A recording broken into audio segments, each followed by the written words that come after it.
All right. Some California police unions are sounding the alarm about a story that they are calling clickbait.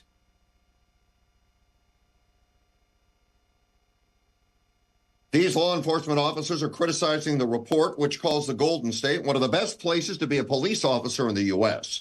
The report by personal finance website Wallet Hub based its findings largely on compensation and training.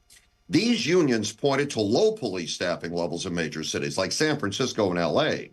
They say those low numbers influence response times, dangerous safety conditions, and mandatory overtime that can take a toll on morale. This all while unions say it's even tougher to recruit and retain as of now.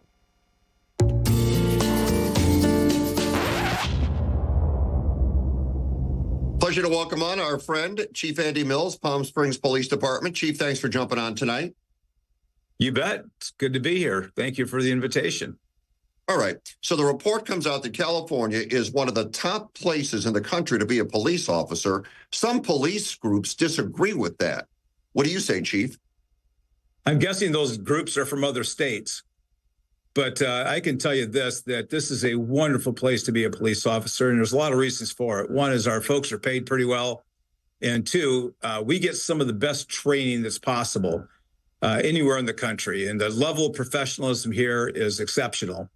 I started policing in Michigan and learned how not to police, and then came to the West Coast to San Diego and learned how to police. And so I'm very partial to California, and I think that this is truly one of the best places to be a cop for a lot of reasons. Chief, what is the difference between knowing how to police and how not to police? You know, this was a long time ago in the 70s, and I saw some stuff that I wasn't proud of as a police officer.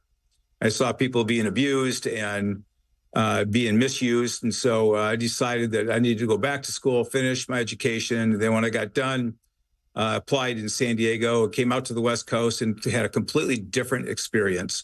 And learned how to be more thoughtful about how we police in terms of solving problems rather than just trying to use physical force to make those problems go away. All right, well, let's talk about when you deal with the public now, because the way it goes now, you can't stop somebody unless you have probable cause. So that would mean if one of your officers is on the street and they're talking to someone and that person takes off running, that's not probable cause now, is it? No, what you have to have is reasonable suspicion to detain somebody. And when a person is, and the reasonable suspicion is that there's criminal activity afoot.